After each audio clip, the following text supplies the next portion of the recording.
you have to realize is that we're all just a mouse that a cat has by the tail.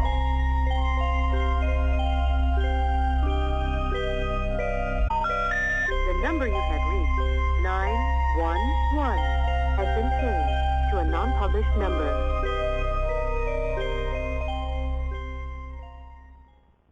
Warning, the following show contains conservative posturing, radical Christian ideas, and may offend pagans, Wiccans, Islamic fundamentalists, and other unenlightened individuals. Callers and guests may be subjected to brash and offensive comments by the hosts and any other type of bullying tactics available. But that's okay.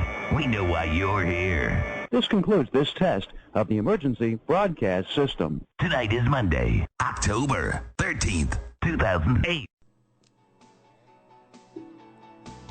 Hit that again, D. I thought we got it all out of our system. Apparently not. This is Jay Scott. And this is Chuck Bratter coming at you on the World of the Unexplained. That's right, filling in for Mr. Trent Lackey. Big shocker there. The shocker. I'm sorry. Go ahead. Sorry we're getting to you late tonight. Few technical difficulties. Well, technical difficulties, eventualities, whatever you want to call them. Yeah, we'll call them that for tonight. But anyway, so we're guestless again, but that's okay because we've got fun stuff to talk about. And we got a call-in line too. Yeah, we do. 877-722-7382. 877-SCARE-U2. I've got this book I was telling the guys about right before we started the show. It's called Dracula's Heir. It's like Clue for for adults that want to still be kids. An interactive mystery by Sam Stahl, S-T-A-L-L. The company that publishes this book is Quirk Books, and that you can find them at quirkbooks.com and get a copy of this. I think it retails for $24.95, but let me tell you what, this is some good stuff. It's got all these kind of like, you solve it at the end to see if you can find out who the actual... Basically, the premise of the book is that all the stuff that happened to in the book Dracula that Bram Stoker wrote was not fiction but was real, and they published it as a fiction book. And Dr. Seward from the the psychotic home and Dr. Abraham Van Helsing were actually real people involved in the real Dracula. And but what it is then they say, well, they don't think that all the vampires died. They think there was one left even after Dracula's demise. And you thumb through the book, and there's a storyline that goes along with it. But there's neat little I don't know, what do you call them, Chuck? Accessories, maybe? Well, it's the little clue components. Yeah. The wrench and the candlestick, sure, it's, and the lavatory. But it's stuff you can pull out. Pictures of people that's part of the book that you pull out. There's a lost chapter of the book Dracula in there that you can read. Dracula's Heir? Yeah, Dracula's Heir. Yeah. There's a picture, there's an old newsprint article in there that you pull out, letters you pull out, all the paperwork to solving the mystery. The illustrations in this are awesome, yeah, too. They're not that bad. They're not that bad. And at the end, there's this little wax thing at the back of the book where it's like, you open it up and break the seal and see if you're right in your solving of the mystery, who's Dracula's heir, how it all plays out. Yeah, this thing's crazy. And it's like leather bound, or I don't know if it's leather bound, but yeah, it's nicely got bound. a cool texture to it. It'll last for a while. The best $24.95 you can spend in my mind, and we're going to have hopefully have the author of this publication on. I tried to contact the publisher earlier today, so hopefully we'll be able to have him on sometime in October. It'd be kind of cool. Yeah, and I think this would make an awesome Christmas gift for anyone you know that's into vampires. Oh, sure, especially Dracula. Yeah. But anyway, with that said, current events. We're going to turn this into third rail before the night's out. I'm sure. It's inevitable. It is. You can tune into that, though, on Wednesdays. Wednesdays at 8 p.m. 8 p.m. Eastern Standard. ThirdRailRadio.com. John McCain, how's he doing? Well, did you see the clip the other day at his rally? I did not. No. Where this old woman got up with the microphone and was asking a question from the audience. Or it wasn't even a question, it was just really a statement. That's the way sometimes some of these episodes tend to play out. She was going on about how she couldn't vote for Obama, or she didn't trust Obama because he's an Arab. That works for me. I'm okay with that. Well, it didn't go down very well with John McCain. He ripped the microphone out of her hand.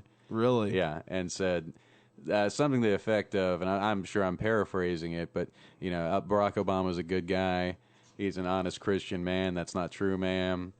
And that he wouldn't John, don't take well, votes no, away. What he was saying was that he wouldn't be running for president if he didn't think he was going to be a better president, but that just was uncalled for. Yeah. And he got booed down at his rally. It is by his own people. Yeah. I just think it's hilarious how the Barack Obama campaign is like, John McCain can't control these people.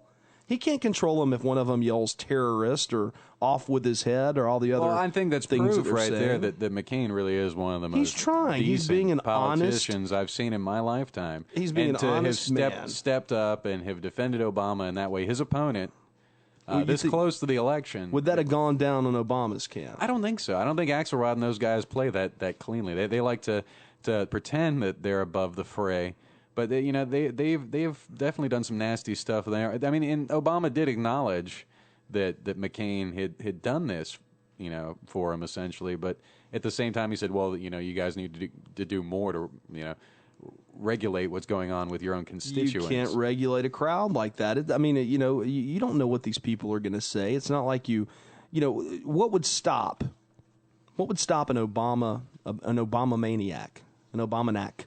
What would stop an Obamanac from putting on a John McCain T-shirt, walking to the front up there somewhere, milling around and shouting terrorist when Obama's name was mentioned? Well, at the same time, too, you've got people on the left who had said for 7 years or so that, well, if there was one Republican out there I could vote for president, it's John McCain. And now that it's come time to do that, yeah, they're going to back out of the deal. Well, it's not even that they're going to back out. They refer to him as the devil, and like he's some crazy war hawk. And that he's the social conservative. He's Bush the third. I mean, come on. It's just not intellectually honest. Well, the other thing too. I mean, the whole idea that anything that him or Sarah Palin said was racist. I mean, I've been hearing that now. That one referring to Barack Obama. They're calling. Come on, give me a break. Although there was a pretty cool SNL skit from the other day where oh Lord, he referred, they were making fun of the whole McCain referring to Obama as that one. I think he just meant that senator over there. Yeah, but yeah, there were a couple ones like this guy. And I think another line he used was this guy over here, Mr. Pee Pants or something. Well, I mean, but realistically, who's playing the race card in this race? It's not the Republicans. It's the Democrats. They're the ones that are shouting racist, racist, racist. And if you want to bring up anything about Bill Ayers or in Obama's relationship with him, or if you want to bring up anything about anything about his connections with corrupt what's the guy's name? Rezko. Any of these people that he's had, look at Farrakhan. Did you see the video clip from that? I hadn't seen it, but he's calling him the Messiah. Okay. The Messiah. He said, I knew it was something favorable. You hear the music in the background. He's giving a sermon. And he's preaching, and he's like, have lifted the young people. I'm paraphrasing, by the way. Have lifted the young people up, and the only person that can lift the young people up, the Messiah. Yeah, Barack Obama, the Messiah. Brought to you via Looney Louis Farrakhan, okay? Ladies and gentlemen, Looney Louis Farrakhan. That's who's endorsing this guy, is Farrakhan. Would you ever in a million years think that the American people would get behind a politician that was endorsed by Farrakhan, much less one whose political career started in the home of some guy next down the road from me who just happens to be a domestic terrorist? Give me a break. This is America, isn't it, people? Well, I am surprised that Ayers is still out. Apparently, he got off on a technicality. You may know more about that than I do. I think the quote was, free as a bird, guilty as hell. No, I'm serious. I believe that's right. I know, and it's a guy who's bombed federal buildings including the Pentagon. The I Pentagon, tried to bomb the Capitol building, firebombed a judge's house with his little child in the house years ago. But I'm sorry, Barack Obama was only 8 years old when that occurrence happened. We don't need to mention all the times that I do think served it's on boards legitimate with him because in his 30s and 40s. It is reported that Obama's career did essentially start, his political career did start at Bill Ayer's home.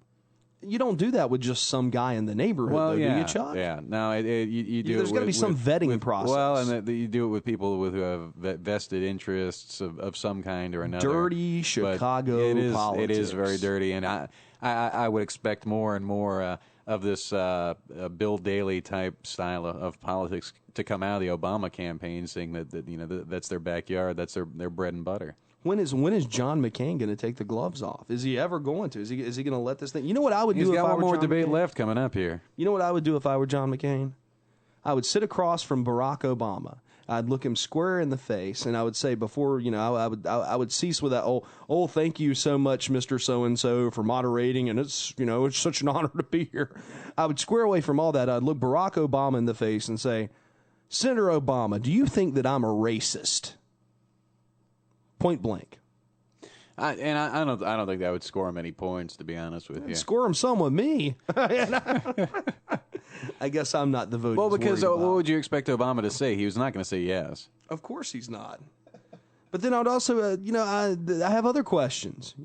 Tell us about your relationship with a domestic terrorist, and I think that's a fair question. That would be like if John McCain were friends with, I don't know, David Duke or somebody. That would be a fair question to ask.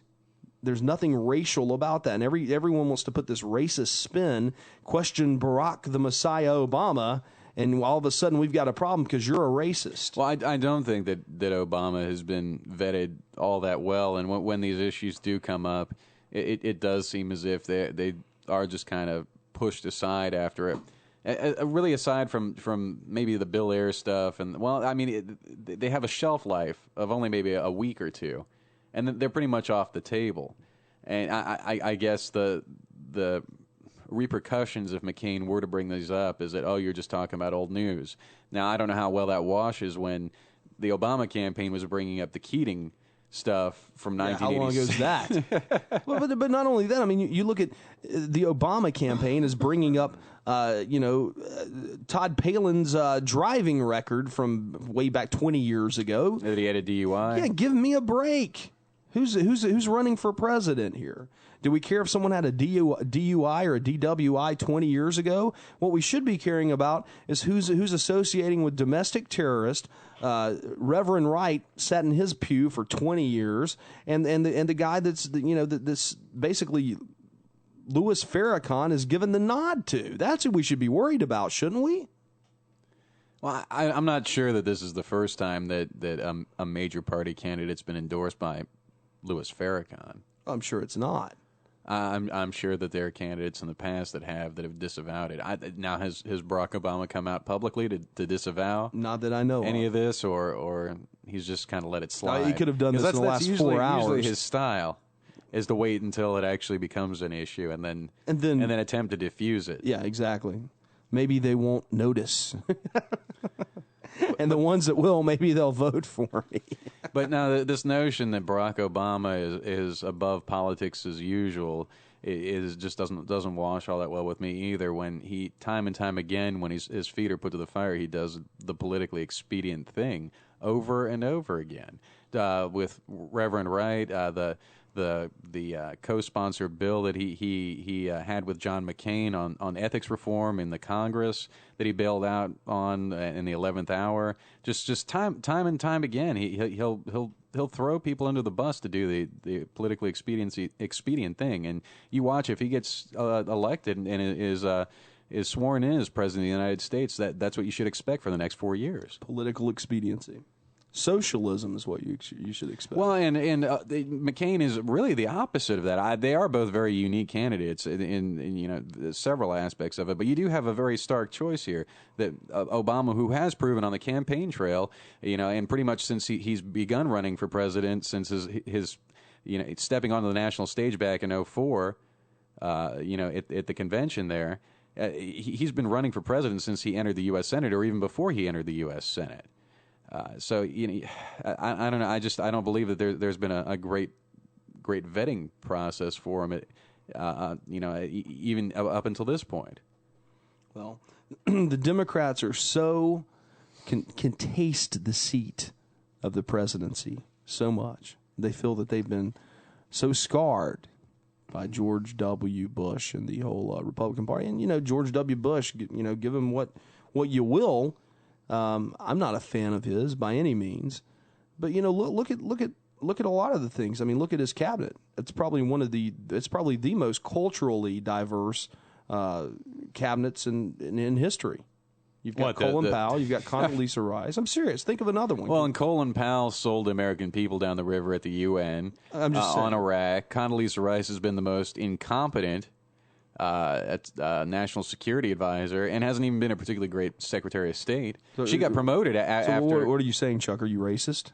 I'm just calling it the way I'm seeing it. I'm being a Democrat. Are you a racist? I'm going by the track record here.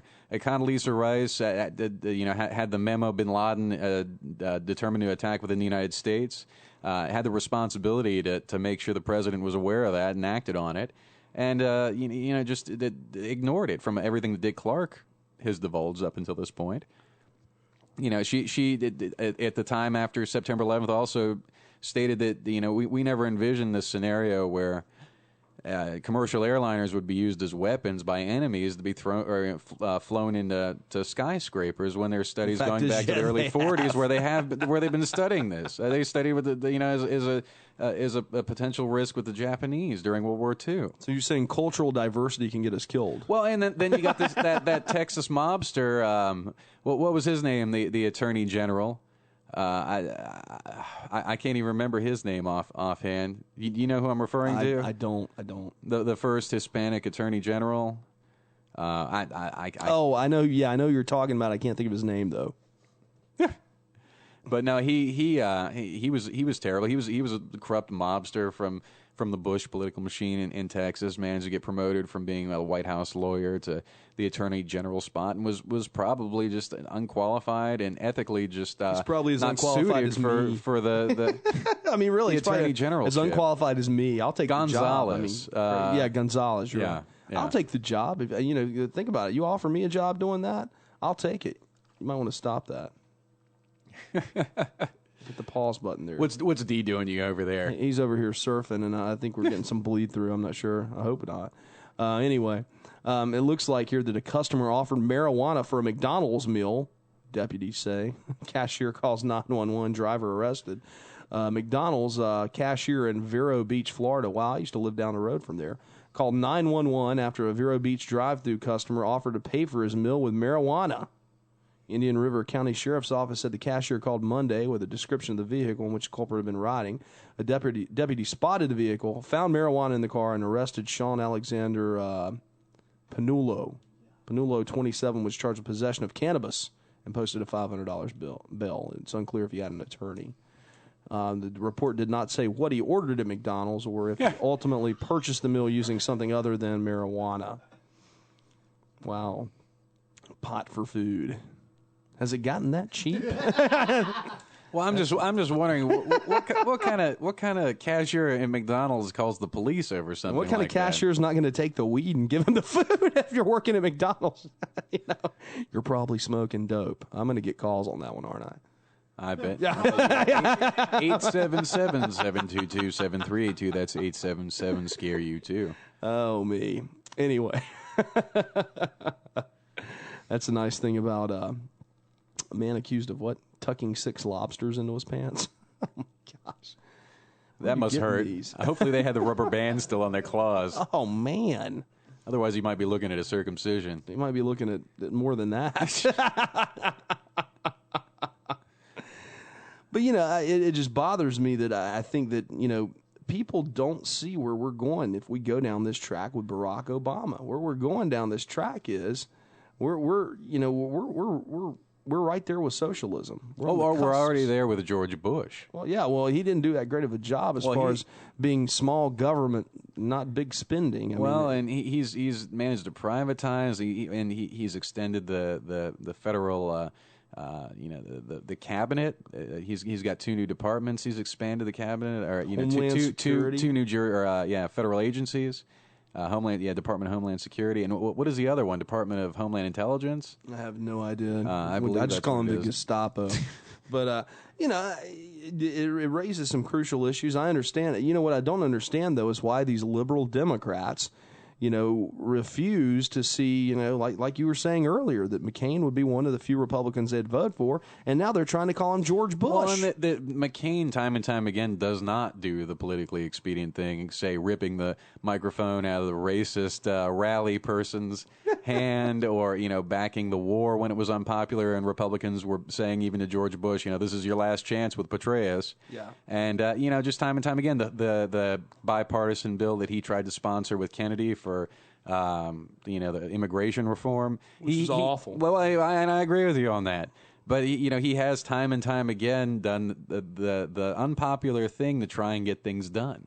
And now he's going to get stoned for it. Oh, probably. I don't know. The reaction of the crowd at that event did not look good.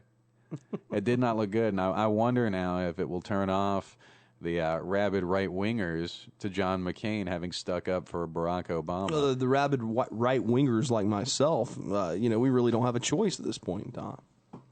No, you could always vote for Bob Barr. He was part of the contract with America and Gingrich. Yeah, but we know we're throwing our vote away with that, though. Well, that was what they were saying would have happened if McCain had picked the candidate he wanted as vice president, Senator Joe Lieberman. Yeah, you're probably right. I don't know. I don't know if first of all, I don't know if Barr is on enough ballots nationwide. I know he's on the North Carolina state ballot, so we can vote for Barr in this state if we wanted to. Okay, there we go. We got Adam from Nashville on the line. Oh, Adam Sane. What's going on, brother? What's up? Long time. How you guys doing? We're doing good. We're just I'm just raising Cain about McCain. Yeah, I heard. Thought I'd call up. I don't have too much time, but I thought I'd call up and change the subject on you guys. Okay. Who you voting for, Adam? Heard about this thing about the aliens landing tomorrow? No, we hadn't. Tell us. Well, apparently there's this lady in Australia, something like that, and she has channeled this entity that says that the Galactic Federation is going to land tomorrow, and there's going to be a big spacecraft over the Earth. What time? It's all over YouTube. Really? Where and when? I have no clue. We have to check this out during the break. So I wonder what the market's going to do to react to it. It's going to go up at least 1,000 points. You see, these aliens can invest in the new technology, or we can invest in the new alien technology. October 14th, 2008, you'll see all sorts of stuff on YouTube. It's crazy. All right, we'll check that out. Invest heavy in the NASDAQ, people. So what she's saying is going to happen? Well, it's the aliens are going to hover over the Earth, or they're going to hover over some cities or something like that, and it's supposed to be some kind of big thing, they're going to finally show themselves. That. They're finally going to show themselves. Yeah, that's what she's saying. So are they going to meet with George W.? I have no idea. I can see this scene now. I was just picturing Independence Day, them just rolling by nuking Pennsylvania Avenue, and lighting it up. Cheney, Bush, that whole crew of losers over there, just being incinerated. They'll escape in the little hatch pod they've got, or whatever they've got there. But so they're supposed to show up. What time are they supposed to show up? Just sometime tomorrow? I don't know about a specific time. I haven't heard anything about a specific time. So. Now what happened with this? Who's the lady that's ranting all this? What did she? Her name is Blossom Goodchild. Oh my Lord. Blossom Good. Yeah. I'm writing that down now. Blossom Goodchild, and so she's a remnant. Marzulli has got a lot of stuff on his side about it. He's saying, he don't think anything's going to happen, but I'm sure it's not. On his blog that he has. Oh man, I need to get him on the phone during the break if I can, and see if I can get him on for this second hour. I think I'll try to do that and see what he can tell us about this. Then it'll make a lot of people happy that I changed the dial and stopped talking about the most important election in your lifetime. Yeah, for Blossom Goodchild, right? Exactly. I'll change the news just for her. I bet she's voting for Obama. So how old is Blossom Goodchild? It sounds like a 60s throwback. Looks like maybe she's like in her 50s or 60s. I'm not sure. I hear the name time and time again, and I can't help but think of that terrible sitcom with Joey Lawrence. Oh, Blossom? Yeah. I don't know why that is. Well, you guys laugh now, but Tomorrow we're not going to be laughing, right? Yeah, we will. Some of us still will be. I know you guys are sick of hearing it, but we got to get some podcasts up. It's been like Oh, I know. We're gonna fix that in December. We've already talked about it. And what's up with the December? Yeah. Listen, man. Better late than never, Adam. The law business slows down in December, Adam, and that's when we're going to do it because we're going. It's dead at my office in December, so we're gonna have fun with that. Except for I noticed that Third Rail is only 2 weeks behind. That's because Chuck does all that, and I'm slack. But no, Dee's been really good about getting us some guests, and I've got some good stuff lined up. Did you catch the late beginning of the show where I talked about this new book, Dracula's Heir? Did you catch that? I heard it a little bit. Okay.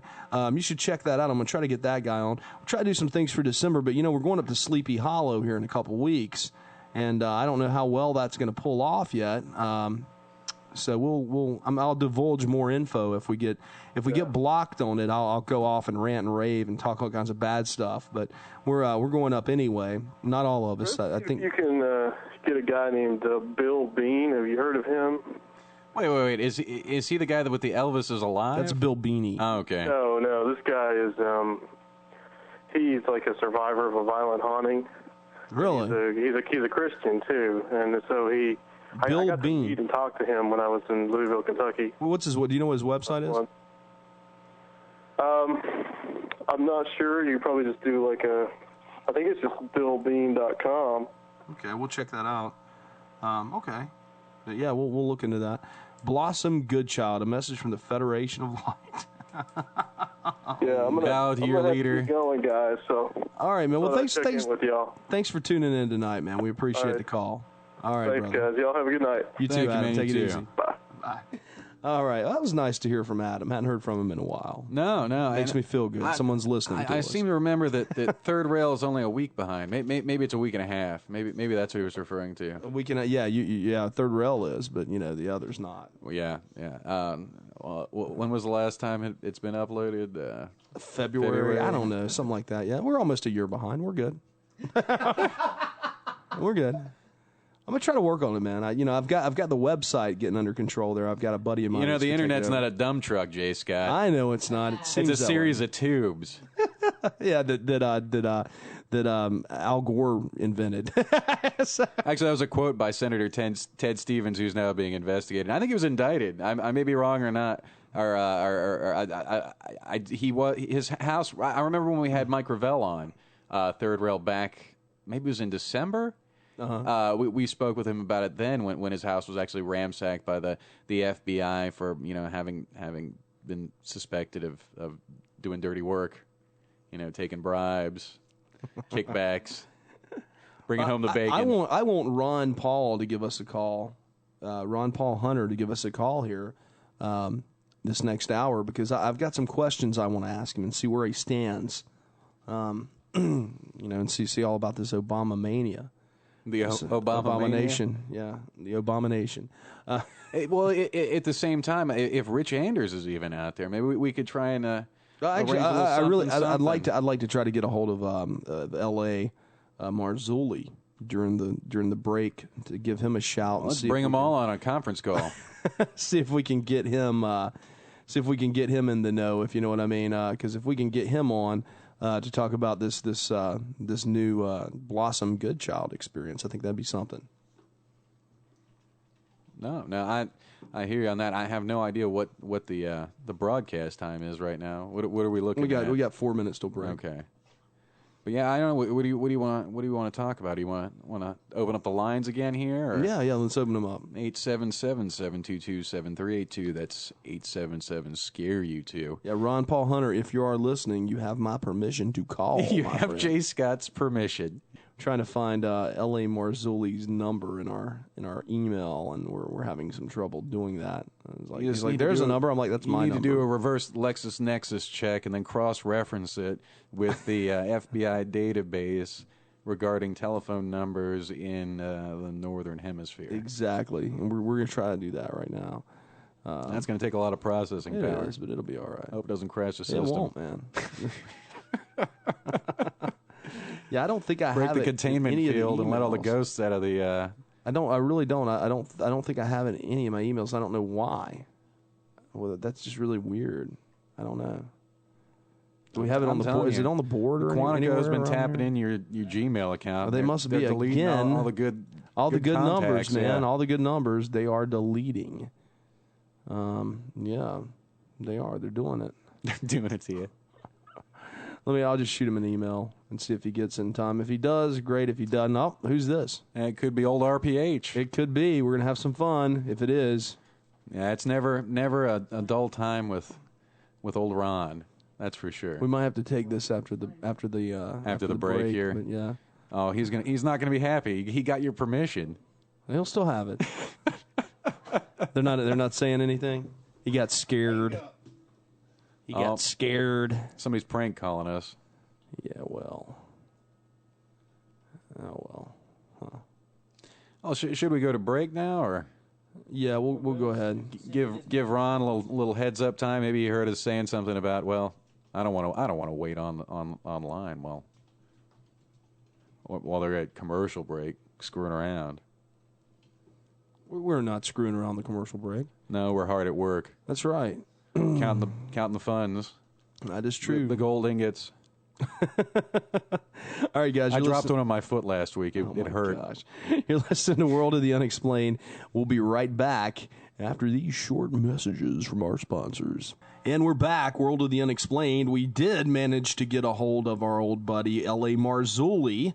And he is the author, if you do not recall, of Politics, Prophecy, and the Supernatural. And there's a whole subtitle to that I can't remember. Talks about the end game. L.A., welcome back. Hey, guys, thanks for having me. Pleasure to be here. Now, we've heard some stir up about Blossom Goodchild and some Alien Federation tomorrow. What's going on?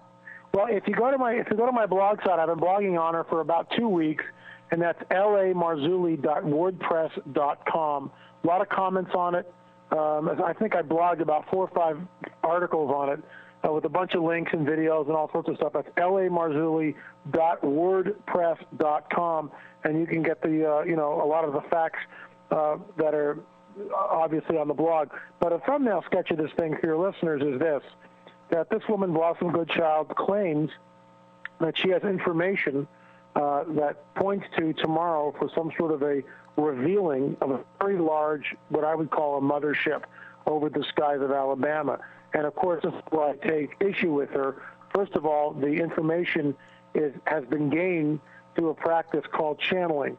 And channeling is nothing more, in my opinion, than having what would be called a familiar spirit. And there's no way to ascertain, at least in the case of Goodchild, how does she know whether this contact that she has of the spirit world is benevolent or malevolent? In other words, an example would be this, and Andy from the Edge AM cited this, so this is his, not mine, and I promised I'd give him credit when I use it. Okay. But the bottom line is this: if someone knocks on your front door of your house and you don't know who they are, you don't let them in. And so, why has Goodchild just embraced this entity and allowed this so-called ancient Native American spirit to somehow possess her or communicate with her? So, in my opinion, what this is probably going to turn out to be is nothing more than a giant hoax, and the Galactic Federation of Light will make some lame excuse like they were at the last minute. Yeah, at the last minute it was deferred because of the light and love of millions of people. I mean, some nonsense, whatever. But here's the reason why I went with it. And look, do I believe that something's going to happen tomorrow? No, I don't. But I do know this. There's a guy that operates under the same, what I would call, the same familiar spirit. His name is Prophet Yahweh. Oh, we've had him on wait a before. minute. We know Prophet Yahweh. I didn't even know he was still in the business of doing this stuff. I thought he had hung it up. Here it is. The thing with Prophet Yahweh, which is interesting, is that one time he was able to manifest something, some sort of a craft up in the sky, and he did it on command from a Las Vegas news crew, and they went with the story. Yeah, we saw that. His claim to fame. We saw that. It was crazy. It was some sort of military thing at Tonopah Test Range. I guarantee it, and I bet it's something that they do at a certain time every day that he just happened to know. No, they even called the Air Force and asked. Really? Him. Yeah. I mean, it looked like a weather balloon. But anyway, go ahead, LA. Sorry. Well, that's okay. But what I find interesting is that for whatever reason, the same, and I believe this guy operates with a familiar spirit, a demon, whatever you want to call it. And, the thing kind of jumped through the hoops for him for that one time. Well, all that to say, what if Blossom Goodchild and others of her ilk have sort of the inside track on what's going on? I don't believe for a minute that they do, but what happens if this thing really happens tomorrow? And unfortunately, the UFO phenomena is not going away. The latest statistics are over between 300 and 400 sightings worldwide per month, compared to, let's say, in the 50s, which you'd have 1 or 2 a year. Well, don't they usually go up during times of war too and global distress? Well, I think it's, and I blog about this too. See, I'm under the impression that what we're looking at is demonic in origin. In other words, it's very malevolent, and it's here to deceive, as some of the ancient prophecies. And I write about all of this in the book, Politics, Prophecy, and the Supernatural, and I weave those seemingly odd bedfellows together into a cohesive theory that a person can examine and then decide whether it holds weight or not. What I find great book, by the way. Interest. I'm sorry, what? Great book, by the way, Lynn. It was I enjoyed it. It did keep me up at night. It's some scary stuff. That's great. I appreciate that. But what I find interesting is that when and if there is full disclosure, and at some point in time there's going to be full disclosure. And since the last time I was on your show, Edgar Mitchell came forth and basically very calmly, with zero emotion, told the cameras on Kerrang, or told the audience on Kerrang Radio, that's based in England, that the Roswell incident did happen and that UFOs exist. And this caused a great, media furor for about 15 seconds, and then people went back to looking whether OJ was doing something, or Lindsay Lohan, or Paris Hilton, or, the other problem that the media feeds us instead of what's really going on. I mean, are you guys aware that right now there are 10,000 troops, Syrian troops, massed on the Lebanese border, and that they called up the tank brigades late last week? Are you guys aware of that? Well, there's so much other stuff out there in the news right now. A lot of the stuff, as far as the foreign policy side of it, really has been buried. It's nasty stuff. And see, to get back to your question, there's such a climate of fear, global fear. And what people need to understand is that the Luciferians thrive on fear. That the currency of the Luciferians is fear. Now, for our listeners that may not be familiar with the term Luciferian, what is that? Well, I would believe it would be a simpler way of putting it would be satanic.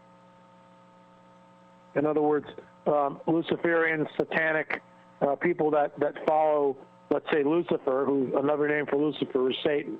So those who follow that particular mindset or worldview, you could say that, certain aspects of, you pick your poison, the Illuminati, the Masons, the Rosicrucians, the Trilateral. Are there any leaders of world powers, major players politically that you would refer to as Luciferian? Ahmadinejad. Well, I thought that name might come up, but any others?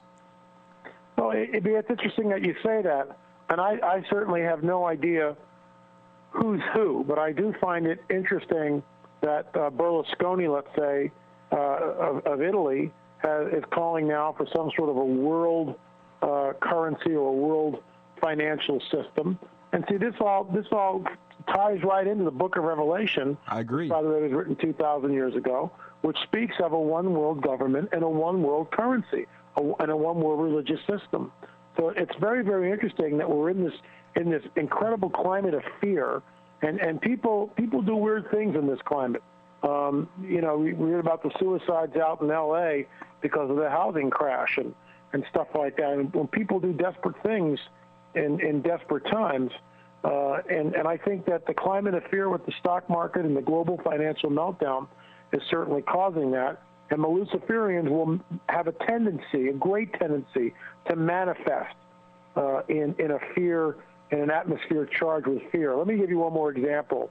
The abduction phenomenon, I realize this might sound really far out to some of your listeners, but the abduction phenomenon thrives on fear, literally. And I've talked to abductees, and these people are literally terrified. They are just at their wits' end when they're abducted by these so-called aliens. And they're taken, and these guys know exactly what they're doing. They're taken aboard the ship, they're laid down on the table, and then they're subjected to these horrific medical experiments. And the climate of fear is through the roof. These guys feed on this stuff. It's like a drug to them. It's like food to them. They feed off fear. Fear is the currency of the Luciferians. And so that's what they try to cultivate. And you can't have faith and fear coexisting in your mind at the same time. Won't work. They're mutually exclusive of one another. So we're in kind of a weird time here. Be very interesting to see what happens tomorrow. Well, that's what I was going to ask you. You brought up the market. What do you think if they actually are able to conjure up this alien, or there is actually a UFO phenomenon that is? I think Barack Obama will go out to meet the alien leaders and pronounce world peace. Well, do you think it would potentially have an effect on Wall Street?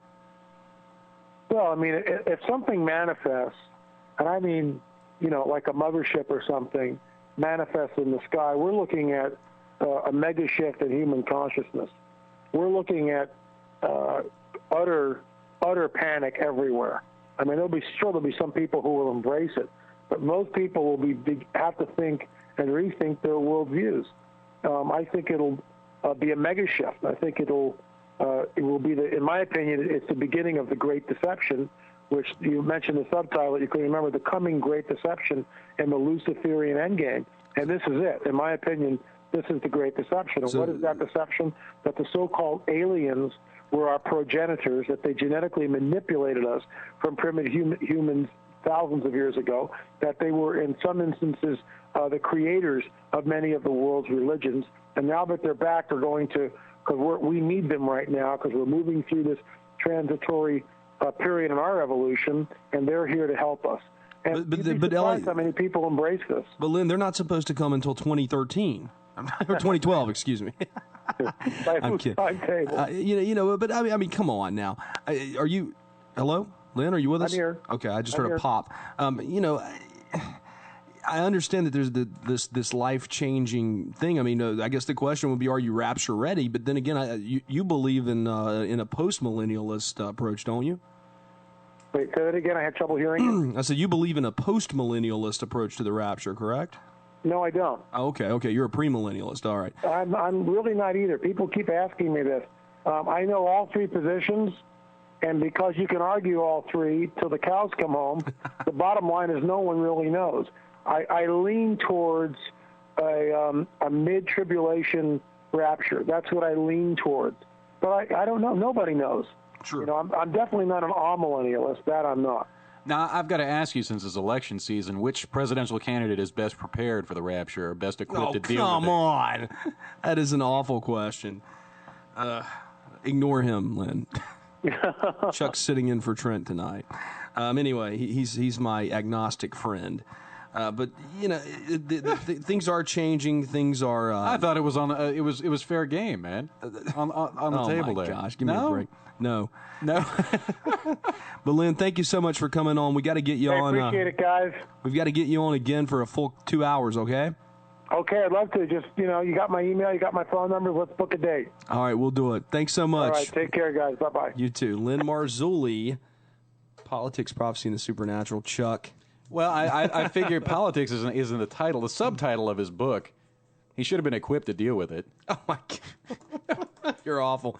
Ron Paul Hunter. He just stood there with it like a deer in headlights. Ron Paul Hunter, we're taking our last break, and I want you to phone in. This bud's for you, buddy, all right? We've got like 80 emails from you, so in about 5 minutes, I want you to give us a call here, 877-SCARE-YOU-2, and we're going to bring Ron Paul Hunter on the phone, and we're going to talk about why Barack Obama should be president.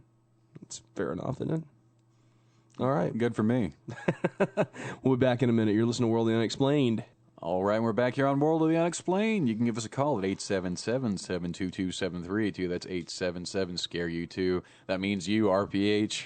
We got about a gajillion emails from you, man, on tons and tons of different subjects. You got to call in. Looks like you've been doing your research. That's right. That's right. But, yeah, I mean, back to the election. The giant spider invades the UK. That's, the giant spider? Brilliant research there. Now I'm just trying to get him to call. Well, what did you say over the break? That's when the Spider King ascends to his throne, Barack Obama? Exactly. I don't even know what that means. I don't either. I'm sure somebody will accuse you of being a racist. I'm sure they will, because the spider's probably black, isn't it? I mean, good God. Let's just get it all out, shall we? Or brown, at least. I mean, brown recluse. Yeah. Oh God. See, I've already done their homework. I've already talked for about them. the Independence Day ship coming and incinerating the White House with Cheney and Bush in it tonight. We've gone on about the brown and the black spiders and the Lord of the Spiders. Yeah, this is just fodder for I don't know, Bill O'Reilly to pick apart. We should send a copy of this after the show over to his publicist. Ron Paul Hunter, Raleigh, North Carolina. You with me, brother? Yeah, I'm here, guys. How you doing tonight? We're doing good, man. We've been punking you. Thanks for calling, get you, man. Thanks for calling. Called in. I know. We thank you. Right on. So tell us why. I'm assuming you're still a fervent Barack Obama supporter. An Obamaniac. Yeah, Obama. I can't say it now. Obamaniac. Yeah. That was very eloquent. Thank you. So are you still supporting Obama? Yeah, I'm still very much supporting Obama, but, he's very much a senator in training, and he's got a lot of ground to cover, I think, before he's ready to be president. I think he's been president in training since 2004. Well, that's entirely possible, but, you guys covered a lot of ground tonight. Who was Evers, I think, or the guy who was with the Weather Underground? The very Oh, Bill Ayers. Yeah, Bill Ayers, right. Guys like that are very much trained on how to work in activism and things like that, and they will seek out people they think are potential candidates and assess them, personality-wise, for how much they can manipulate. But Ron, it has been reported that Obama's political career started in Bill Ayers' living room. Look, man, this is what I was exactly saying, is that he will invite people like that or trained to find potential candidates and invite them to their homes. Very few people are politically active. Like in the county you're in, you'd be surprised how few people actually run the Democratic or the Republican Party. There's like a core of maybe 3 or 4 organizers usually. It's not a large number of people. So, he would have probably gone to anybody who was a political organizer, maybe without even... I don't know if those statistics are quite hold true, Ron. I think if you were to delve into it, there are a lot of people that you wouldn't even expect that are involved in politics on some level or another, if they're fundraisers involved in 527s or whatever. Well, that could be true. I mean, did you get one of the last ones was that Dean Smith has come out and endorsed Barack Obama. The basketball court coach? Right, from UNC. Well, he didn't. Wasn't he the same one that? No, that's someone else. Never mind. I think he also endorsed Edwards, and look at the mileage he got out of that. Well, you can endorse anybody, but if they disappear off the face of the earth, there's not much you can do about it, right? Well, I've just got some questions for you, though, Ron. I want to see where you stand. Go ahead. I'm sorry. Spend the rest of this one on politics, or do you guys want to talk about some of the other emails too? We're going to talk about some of the other emails too, but I want to ask you: do you believe in a heavy progressive income tax? Look, we talked about this before, and how income taxes react with the rest of the economy. A heavy progressive income tax means you are projecting what? An increase in the revenue that people will retain for their personal use or to put into savings. So that'd be a yes. Well, no, not necessarily. Progressive means that the more time goes on, you increase the tax, right? Or sure, like a graduated income tax. Right. I don't think that's a good idea. You know, there's one of the most important taxing aspects that that I came upon was Ralph Nader was talking about, I think, commodities trading or bond speculation or some aspect of the stock market. If it was taxed at just 0.5%, would be $500 billion a year. So there's a lot of unregulated money that's flowing through the system. Before I would go with a progressive revenue tax for either corporates or for individuals, I would say try to go for some of these sources that have never been taxed before. Such as? Well, I mean, that's the main one. You talk about the stock market and a lot of revenue that's moving around.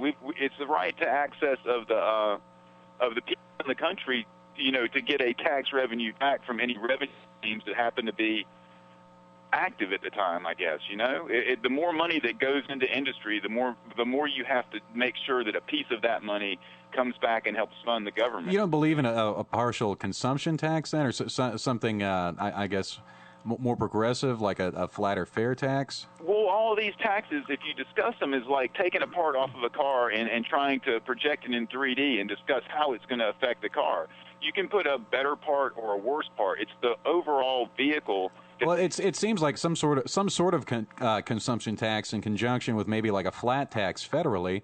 You know, just I pick a number out of the air, 17% down the board plus a federal sales tax. I think it makes a lot more sense in this day and age with all the undocumented workers we have here in this country.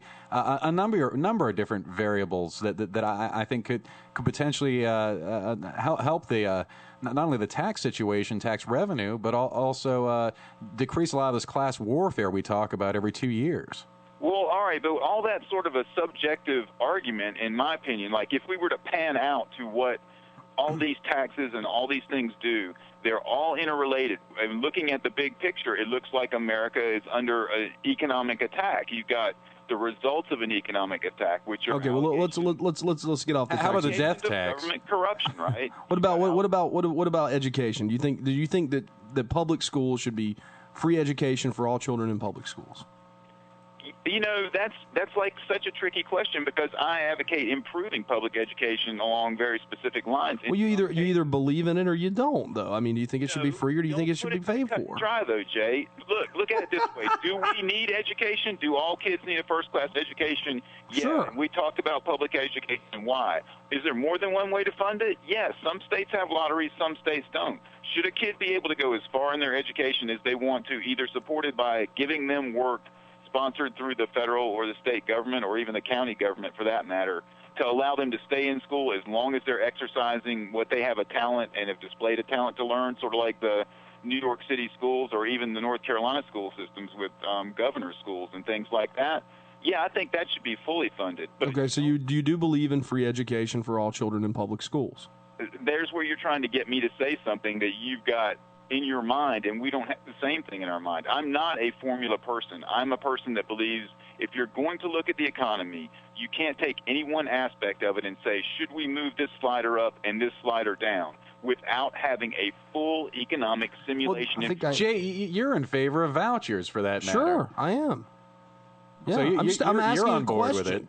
I'm just asking him a question, a yes or no. I know. Well, I'm not really qualified to answer it. I'm not an economist to start with. I'm not asking you if you're I'm not asking you if you're an economist. I'm just asking you where your views play, and I'm trying to see what about Barack Obama and the things that he stands for are you okay with? Well, I'm okay with the way he's approaching the problem, but how many times has a president gone forward with this great initiative and then had to bargain with it? One of the things that you guys hated Senator Obama for was that he would go into a vote and would vote present instead of making some kind of stand one way or the other, which simply to him, as he explains it, open to further negotiation. As the president, he would rise to the top of that negotiation. I'm sure he would.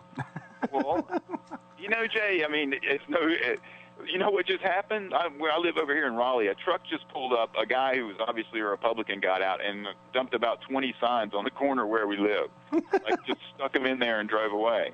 They just stuck him in there and drove off. Just stuck him in there and drove off. I happen to have in my possession, as a matter of fact, was something I wanted to do for Third Rail Radio, which is the Step Up 2008 complete nonpartisan, no excuses guide to voting in North Carolina, and I can go over every single race, and we can say. Okay, well, who are you voting for governor? I'm curious. See, that's a tough one because I don't know. I'm kind of torn between this. That's why I wanted to hear a little bit more about what your opinion. I'm voting for Mike Munger. I think Mike Munger is the man. I think he can make some changes. He's conservative, but he's not part of the party. You know what I mean? Well, I mean, how's he doing in the polls? Is he gonna probably terrible? Yeah. I think he's doing just well enough for them to let him into the debates. Yeah. Well, if he's going to make it into the debate, that's a major step forward. Well, he's made it into most all the debates now. In fact, that's why he hasn't been on the show the last couple of weeks. We've been trying to schedule him before the election, but yeah, he's been participating in the debates here in North Carolina the same night our show airs. Right.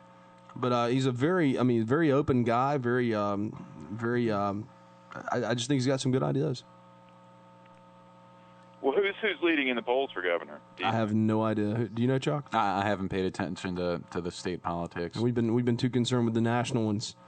Yeah, well, it's a very alarming situation. Although the market appears to be correcting. You know, it's like if it's had 4 down days that were record setters and now a record-setting up day, that means it's in the process of correction. And I think that the more you see the market correct itself and even out and kill back, I think you're going to see Barack Obama having a harder time. Well, I mean, look at the timing of this. One of the allegations I make, when I'm talking or thinking this through and trying to think of things that should be discussed in public is there's some indication of economic warfare. In other words, people in this country who want to try to affect a political race and have it digress down to detailed economic discussions, which is what you were conducting, basically. You were stating your opinion because you have a pretty good grasp of how the economy works and what effects various taxes do, but not everybody's got that. It would be nice to start on a big sheet where we could all the formula and say, should we change this or should we not? Do you support that or do you not? But what's the chances of 300 million people suddenly have a giant economic simulator in front of them that we all know what the formulas are? That's something that, I would advocate adding to the political system, and then everybody would have a common basis to go forward from. But you look at all this stuff that's been building up, the housing market, the mortgages.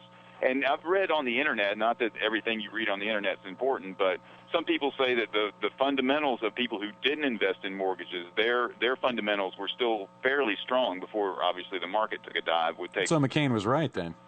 Well, in a way, yeah. He was talking about that. But see, that's where talking about specific things get you crucified in national politics because if you allow the media to think for you, which some people do, I know you guys don't and I don't, but if you're waiting for the media to help you make up your mind and they say something like that, it made McCain feel foolish. In other words, there's a lot of people taking blows at these guys, allegedly to test them to see what their leadership is, but it ends up being more of an assault on the entire country. Like the mortgage situation obviously has been building up for years. Now, 30 days before an election, suddenly the bottom drops. Well, and 90% of the market. Does that not scream economic warfare at some point? 90% of the market, Ron, is psychological. And I have to say, I think that it's possible that a component to this recent downtrend in the volatile environment over on Wall Street is that Obama has been up in the polls. And I do believe a lot of these shareholders are pretty scared to see what will be the economic repercussions of an Obama administration. I just saw a poll today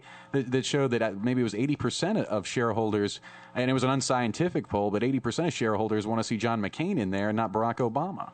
Well, of shareholders, what was their defining factor of shareholders in what?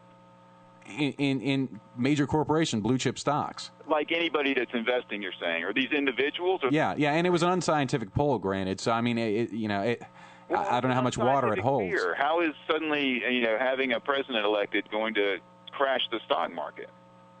Because the market is like I said, 90% psychological.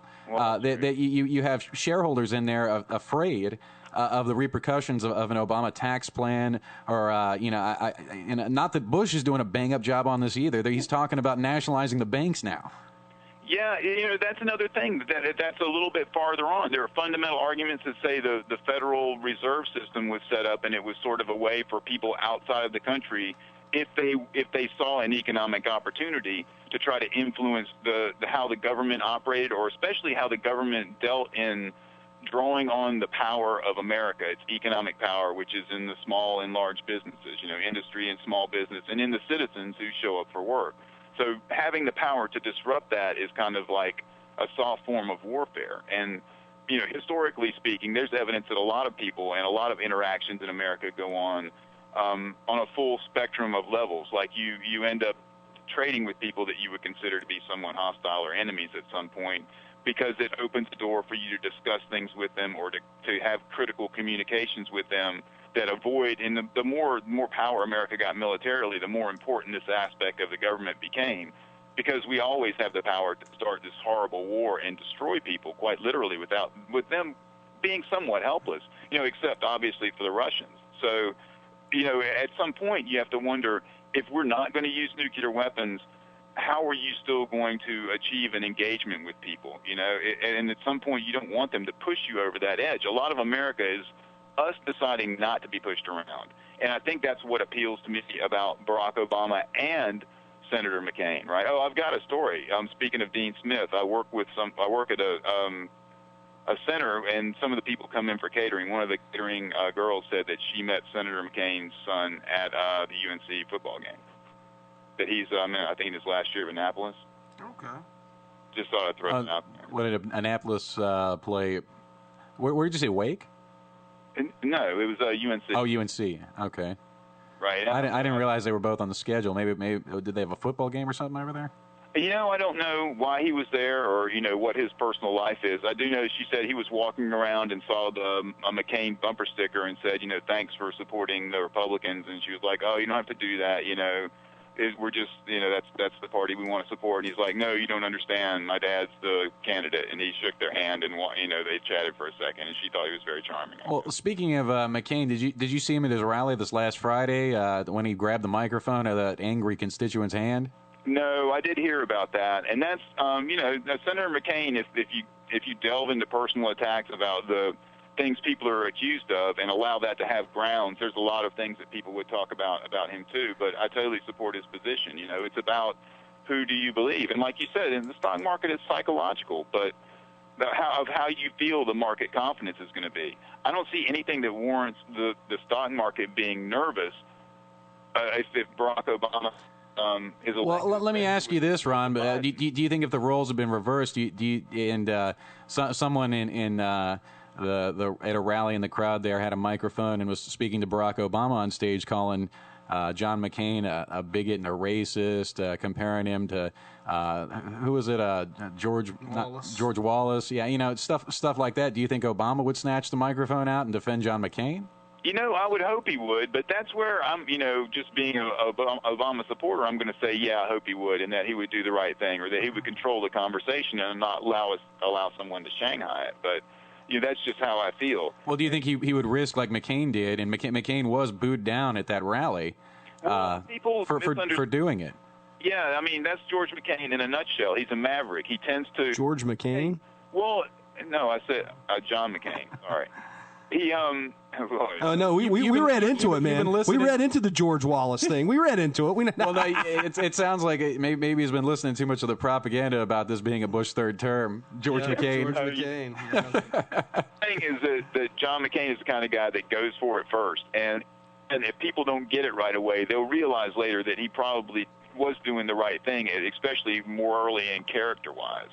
And I don't see any reason that Senator Obama in a high population density should be crucified for having to come in contact with people who have designed themselves to be politically active with a somewhat secret agenda, that are looking for people active in politics to try to see how much of that agenda they can get. Well, to be honest with you, I'll give you my 2 cents. I don't think Barack Obama would do it. I think he would do the politically expedient thing and maybe either ignore it or not address it. If say one of his rally goers were calling McCain the devil and a bigot, a warmonger. I don't think Barack Obama would come to his defense just because he would think twice about risking his run for the presidency. Well, that's your opinion, and I can't say that I share it. But speaking of which, let's cover the rest of the show, talking about the Luciferian deception and stuff. If you really what a bunch of crap. Well, what I'm saying is, listen, I've got something to add to it that's backed by 2 billion people. I think it should be added to the record. If you want to find out about prophecies and stories about the devil, you should look up the Islamic version of the devil, which is called the Dajjal. I think it's J. You've been reading from the Barack Obama playbook again, haven't you? But what I'm saying is these guys have a ton of prophecies that pretty much tell you all the things about at the end times what the devil is supposed to be doing, and it doesn't really affect America that directly, except for the fact that he can cause massive chaos with his people who lies, I guess. Well, I don't need to read that though, Ron. I've got the Bible. Why would I read anything else that were fiction? Well, it's called being comprehensive somewhat. If you're going to have people... Well, you've got the Word, and the Word was God. Don't you believe that as a Christian? I believe Jesus Christ is God's Son, Jay. I'm very much a Christian. But what I'm saying is that... Ron believes in academic writing. He believes in having multiple sources, and, I understand, man. Go ahead, defend him, man. You're That's thinking okay. with your heart, not your head, man. Oh, no, I'm definitely thinking with my head. I have nothing else to think with but my head. My heart is always involved in trying to... He was talking about me, Ron. Oh, sorry. Yeah, he wasn't talking about you. He was talking about me. But no, I'm just saying. I mean, well, why? We've got the truth that's written in the Bible. I mean, why go any further? Well, the truth is there in the Bible, and that's for us as Christians. But if you want to look at what another religion said and see, is it something that's reflected in the Bible or something it isn't? The way I do that is say, look at what they say, and there's a very definite in the Islamic world of. It's like a red-haired guy with one eye, and they have a very simple way of looking at it. They said, if you're worried about whether this guy who has all this power is God or not, if he has one eye, the answer is no, which is very simple. So if we poke one of Chuck's eyes out, he could be the devil. No, he just the Messiah, basically. He what? He just wouldn't end up being the Messiah. They're saying that the devil will appear, and very soon thereafter the Messiah will appear and defeat him. That one has one eye and has red hair, and the other one is... I thought the Messiah was already here, though, and his name was Barack Obama, according to Louis Farrakhan. According to Louis Farrakhan, but I don't tend to support what Louis Farrakhan said. I mean, I think Louis Farrakhan's mentally ill, quite frankly, and a lot of things he says... So you're saying that you're going to vote for a guy that a mentally ill person supports? Hey, well, anybody can support anybody, Jay. Why are you out fishing tonight, man? I don't know. I have no idea. It's fun. Talk about the rest of these emails. Look, what I'd like to see you have a show on is get this guy. I sent you some more emails. A guy named Dave Beamer. Did you read those? No, we hadn't had a chance to yet. What's his deal? Pictures on those. The guy said he sees an alien base on the moon, but he's got pictures and he points to various things. Remember Tom Van Flanderen when he came on the show? Yeah. He was about to talk about things on Mars. I think if you got those two together on one show, it would be a really good show, and they would cover all the territory on this subject, and people could decide what they wanted to believe. Cool. I don't know. What do you think? Oh, we'll have to get on that, Ron. Sounds good. Well, Dave, the ones I sent you, the emails that I sent you, and of course the listeners can't see them, but they're pictures taken by a Japanese satellite. I think it's a JAX-A satellite that went over the moon, had a high-resolution TV camera, and was getting a live feed. He recorded the live feed and then looked at the pictures, blew them up, and found all these areas that he believed was an actual ancient moon base with ships still on it. They looked like they had just been parked haphazardly. It could just be our Black Ops one we have there on the dark side of the moon. You never know, man. I don't know. I look at the pictures and I see what he's pointing to, but I can't say conclusively one way or the other what they are. But the reason he sent the giant spider, when you guys saw the giant spider invade UK, I can describe that for the listeners. That's like a hydraulic machine with about 12 guys on it, and each one's operating a leg, and it's designed to look like a spider, and it walks along. But the reason he put that in there was because he claims that on the moon and on various moons or planet surfaces in the solar system, looking at pictures, he has seen a giant spider-like craft, which would be like a construction machine that would be operated but would walk articulately instead of having like treads or something. So that's what his approach is, and I say it's very interesting stuff, and if you look at the pictures, well, I don't know, if you look at them for a good long while, you'll start to see what he's talking about, but there's no real way to prove it one way or the other. Well, Ron, I hate to let you go, brother, but we're out of time tonight. Give us a call later this week, okay? All right, man. You guys take care. All right, take it easy, buddy. All right, bye-bye. And you're listening to World of the Unexplained. And we're getting ready to get out of here. This is Jay Scott, your only JDDJ on the Omnisound Radio 1 network. And this is Chuck Browder, dropping science at you at 64,000 kilobytes per second. Or as we like to call them, Chuckles. Chuckles. Anyway, I don't even know what I was going to say. Wolfman Chuck. We'll see you guys. We'll see you guys next week. Take care.